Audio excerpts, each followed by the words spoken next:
जय हिंद प्यारे साथियों, स्वागत है आपके अपने पसंदीदा चैनल अमेजिंग फैक्ट ऑफ जेल विद सोनू सर। साथियों, करंट अफेयर के महत्वपूर्ण प्रश्नों का संग्रह लेकर आज हम फिर उपस्थित हुए हैं। तो आइए अपनी क्लास स्टार्ट करते हैं। पहला पॉइंट पे हम लोगों ने देखा प्रत्यक्ष कर विवाद से विश्वास विधेयक 2020। देखिए यहाँ पर विवाद से विश्वास विधेयक 2020 की बात की गई है। अब यहाँ एक शब्द जुड़ा हुआ है प्रत्यक्ष कर। तो देखिए अगर हम भारत में करों का देखें स्वरूप तो कर दो प्रकार के होते हैं जिन्हें हम टैक्स बोलते हैं। एक को हम इनडायरेक्ट बोलते हैं, और दूसरे को हम डायरेक्ट बोलते हैं। तो दो प्रकार के भारत में टैक्स लगते हैं, इनडायरेक्ट अप्रत्यक्ष कर और डायरेक्ट प्रत्यक्ष कर। ठीक है, तो ये अप्रत्यक्ष कर हो गया और ये प्रत्यक्ष कर हो गया। तो देखिए यहाँ पर इंपॉर्टेंट पॉइंट रहेगा, आपसे कभी कभी क्वेश्चन पूछा भी जा सकता है और पूछा भी गया है कई बार, जैसे कि जीएसटी क्या है, तो आपने जवाब दिया था जीएसटी एक अप्रत्यक्ष कर है। उसी तरीके से इनकम टैक्स, अगर हम देखें इनकम टैक्स क्या है, तो ये एक प्रकार का प्रत्यक्ष कर है यानी डायरेक्ट कर है।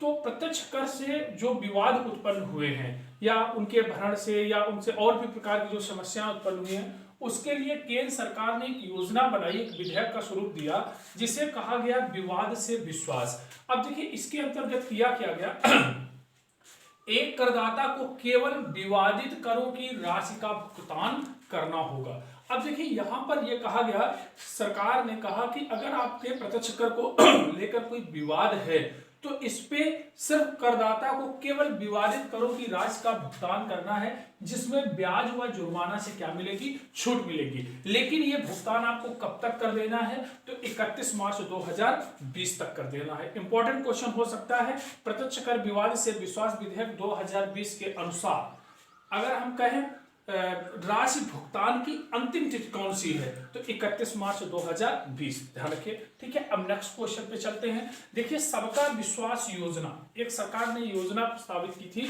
सबका विश्वास योजना का संबंध किस प्रकार के कर से है, तो सेम प्रोसेस बिल्कुल है, वो है अप्रत्यक्ष कर से। किससे रिलेटेड है, अप्रत्यक्ष कर से। तो कर से आपके क्वेश्चन 2 कंप्लीट होते हैं बच्चों। ये इकोनॉमिक्स का टैक्सेशन बहुत ही महत्वपूर्ण भाग है, तो हमें करंट के साथ में जोड़कर पढ़ना है। जैसा कि आप सभी जानते हैं कि हम महावीर स्वामी के अनेकांतवाद के सिद्धांत पर करंट अफेयर को लेकर आते हैं। अनेकांतवाद का क्या तात्पर्य था कि अगर किसी वस्तु को आप जानना चाहते हैं तो उससे जुड़ी हुई बहुत सारी चीजों का आपको अध्ययन करना पड़ेगा। बस उसी तरीके से तो आपको ये पॉइंट समझ में आ गया होगा। तो प्रत्यक्ष कर और अप्रत्यक्ष कर भारत में 2 प्रकार के टैक्सेशन होते हैं। हालांकि मैं नेक्स्ट वीडियो या आगे आने वाले समय में जो भी मैं आपको एक वीडियो बना के दूंगा उसमें करों से संबंधित जितने भी प्रावधान हैं वो अच्छे से आपको बता दूंगा। ठीक है, चलते देखिए डिजिटल भुगतान सूचकांक।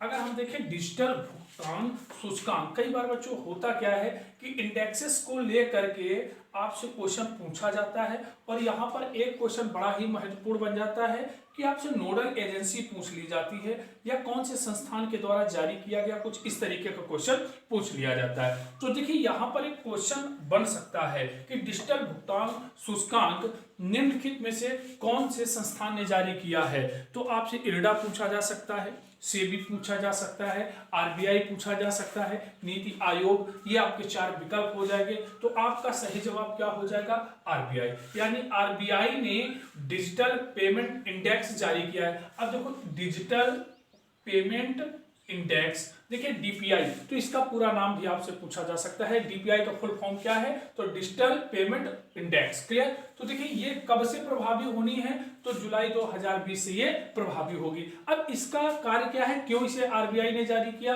आरबीआई ने इसे इसलिए जारी किया कि भुगतान के लिए डिजिटलीकरण की सीमाओं का प्रभावी ढंग से आकलन किया जा सके। यानी जो भुगतान हो रहा है उसके डिजिटलीकरण के लिए प्रभावी ढंग से क्या होना चाहिए, आकलन इसका होना चाहिए। यहाँ पर एक शब्द आप लोगों ने और सुना होगा, यूपीआई। यहाँ पर आप लोगों ने यूपीआई शब्द को सुना होगा। क्वेश्चन बन जाता है कि यूपीआई का पूरा नाम क्या है। देखिए प्रधानमंत्री जनधन योजना के अंतर्गत प्रत्येक महिला को 500 रुपए का सहयोग प्रदान किया गया है। अभी उनको बैंक जाने की जरूरत नहीं हो रही है, आपके ही नजदीक में कोई भी व्यक्ति अपने लैपटॉप से बायोमेट्रिक के माध्यम से वो धन उनको निकाल के दे रहा है। तो वो है क्या, वो एक तरीके से डिजिटल पेमेंट ही है। तो देखिए यूपीआई का पूरा नाम यहां से निकल कर आ जाता है, तो यूपीआई को बोला जाता है यूनिफाइड पेमेंट्स इंटरफेस। ध्यान रखिएगा, बहुत इंपॉर्टेंट है। और मैं आपको बता दूं एसएसआर में भी ये क्वेश्चन पूछा गया था। नेक्स्ट पॉइंट देखिए, एमडीआर एक और नाम आता है जिसे एमडीआर का पूरा नाम आपको बताना होगा। तो देखिए एमडीआर मर्चेंट डिस्काउंट रेट होता है। क्या होता है, मर्चेंट डिस्काउंट रेट। चलिए मैं ऊपर के कुछ भाग को क्या कर देता हूं, साफ कर देता हूं। तो यहां से ये चीजें आपको समझ में आ गई होंगी उम्मीद करता हूं। अब नेक्स्ट क्वेश्चन की ओर बढ़ते हैं। तो देखो यहां पूछा गया है देश की तीसरी कारपोरेट कौन सी ट्रेन बनी है। बड़ा इंपॉर्टेंट क्वेश्चन रहेगा। आप लोगों ने तेजस के विषय में सुना था और प्राइवेटाइजेशन को लेकर बहुत सारी चर्चाएं भी सुनी थी, और उसमें एक नाम और आया था IRCTC। ध्यान रखिए, ठीक है। तो यहां से एक नाम ये आ गया। तो हाल ही में कौन सी ट्रेन को तीसरी कारपोरेट ट्रेन बनाया गया है, तो काशी महाकाल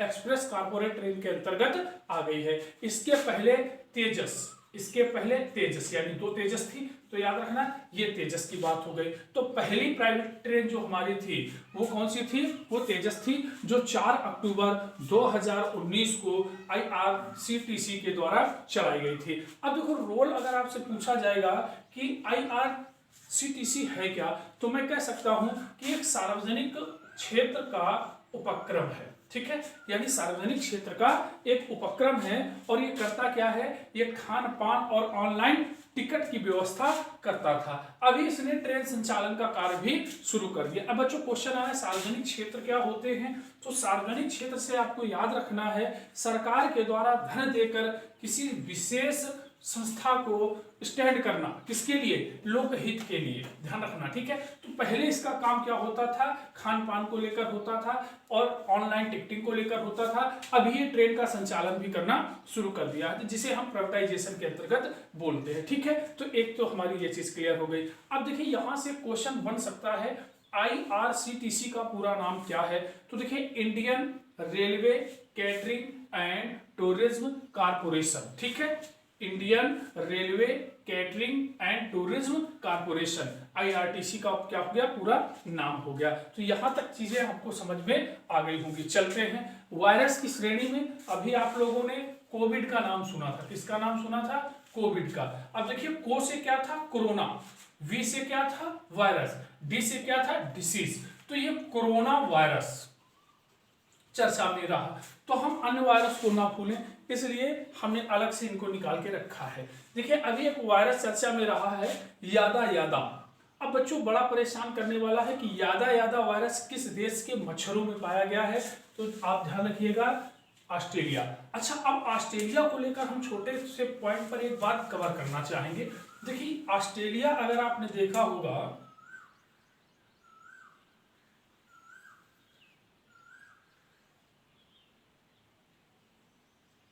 तो हम कह सकते हैं ये हमारा कुछ ऑस्ट्रेलिया इस तरीके से बना हुआ है, ठीक है।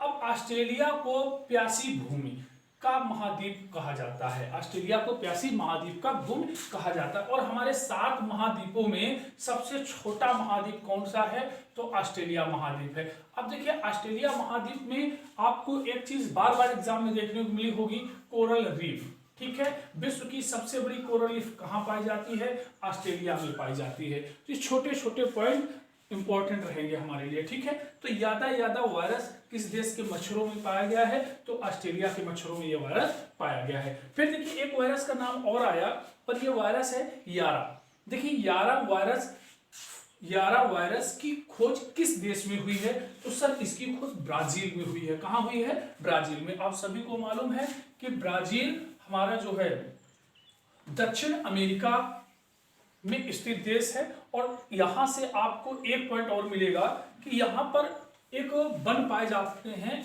एक प्रकार के वन होते हैं जिन्हें हम अमेजन के वन कहते हैं, या अमेजोनिया फॉरेस्ट भी इनको बोलते हैं। अब देखिए अमेजन के वन विश्व के यानी पृथ्वी के फेफड़े कहलाते हैं। क्या कहलाते हैं, पृथ्वी के फेफड़े। तो ये पॉइंट आपको ध्यान रखना है, ये ब्राजील से रिलेटेड है और ब्राजील कॉफी के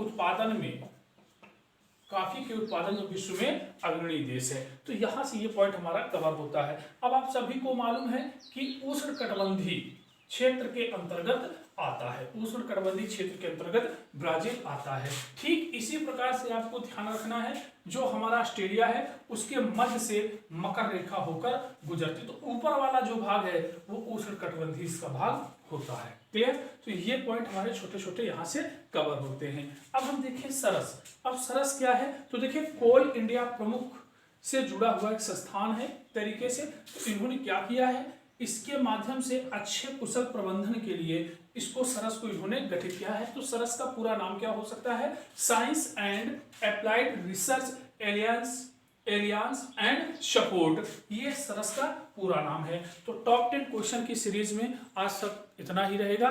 नेक्स्ट वीडियो में मिलेंगे हम बहुत अच्छे क्वेश्चनों को लेकर, तब तक के लिए धन्यवाद।